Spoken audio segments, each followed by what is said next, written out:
नमस्कार everyone, Lian homes private limited property channel को आपको स्वागत।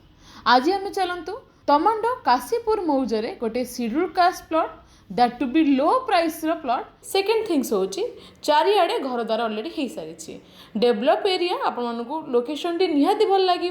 सो चलतु वीडियो थ्रो रे आम लोकेशन टी विजिट करी आसीबा। नमस्कार।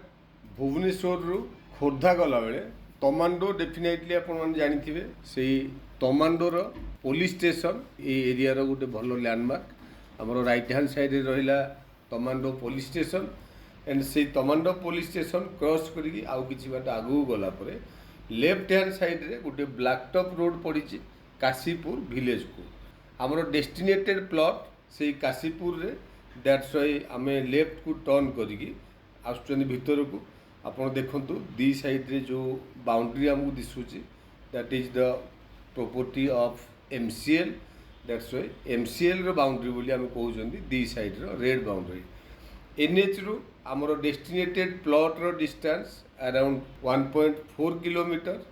ए एरिया रे आपण मानकु आगुरु भी आम गुड़ाए वीडियो देखैथिलु। बेसिकली धरित्री विहार रो प्लॉटिंग प्रोजेक्ट जोटा कि राइट हैंड साइड रे अछि सेही धरित्री विहार प्रोजेक्ट भितर आपण मानकु आमे गुड़ाए प्लॉट आगुरु व्यू कराइछु। अल्प किछि दिन तले ऑनरेबल प्रेसिडेंट एठिकी चीफ गेस्ट हिसाब से आसीथिले। हमर ब्रह्मा कुमारी एसोसिएशन रो इनागुरेशन हेतिला। एणु करी सेही इनागुरेशन परे एई एरिया रो क्रेज आउ टिके बढ़ी जाइछि। लेफ्ट हैंड साइड रे रहिला खंडवाल टेम्पल ताकू क्रॉस करके आउ किछि बाट आगु गला परे हमर काशीपुर एरिया बा काशीपुर विलेज स्टार्ट हो जाउछि। ये देखंतु रोड टी राइट की टर्न करके जाइछि। आमे राइट की टर्न करले स्ट्रेट जाइथिले काशीपुर विलेज को पसि जाइथान्ते। एठी लेफ्ट हैंड साइड रे पानी टंकी एंड पानी टंकी पूर्वरु रहिथिला हमर प्राइमरी स्कूल बा काशीपुर स्कूल। एठी रोड टी देखंतु दी भाग रे विभक्त होइछि। आमे राइट की ही टर्न करके जाउचंती।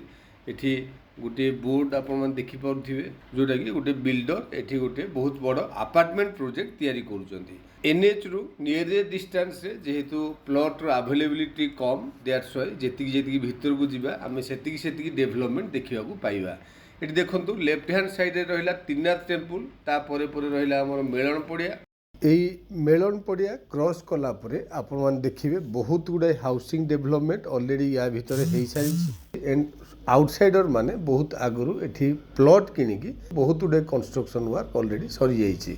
NH रु आमर प्लॉट डिस्टेंस ओनली 1400 मीटर्स। एटी लेफ्ट साइड रे आपण देखंतु जो बाउंड्री वालटा हेछि ए बाउंड्री वाल आमर डेस्टिनेटेड प्लॉट। एठी गुटे कॉलोनी हिसाब रे ए एरिया डी ऑलरेडी डेवलपमेंट हेई सारिछि।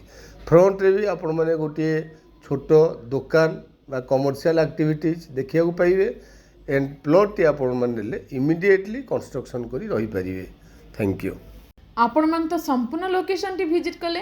जदि आपण माने लोकेशन को कंपेयर करि पारुथिबे एही प्लॉट रो पाखापाखी जे सब जनरल प्लॉट रहउची तार प्राइस होउची एठी 2500 2600 रुपीस। बट आम प्लॉट टी जेहेतु शेड्यूल कास्ट प्रॉपर्टी तो प्राइस बहुत कम comparatively 2000 rupees per square feet. एठी हमरो लैंड एरिया 1900 स्क्वायर फीट रो अछि। फ्रंटेज को मार्क करंतु 30 फीट रो फ्रंटेज 20 फीट रोड को टच होइछि। घर बारी yellow zone that to be बहुत पुराना सेल्डेड। सो आपण मानको बैंक लोन अवेलेबल ता सहित कंस्ट्रक्शन अप्रूवल मध्य कौनसी असुविधा आसीबो नाही। सो आउ डेरी न करी आपण माने लोकेशन टी विजिट करंतु। तळे इथा नंबर रे इंक्वायरी पई कांटेक्ट करंतु। चैनल को सब्सक्राइब करंतु लियन होम सहित जडित रहिया पई। Do like share and comment. Thank you.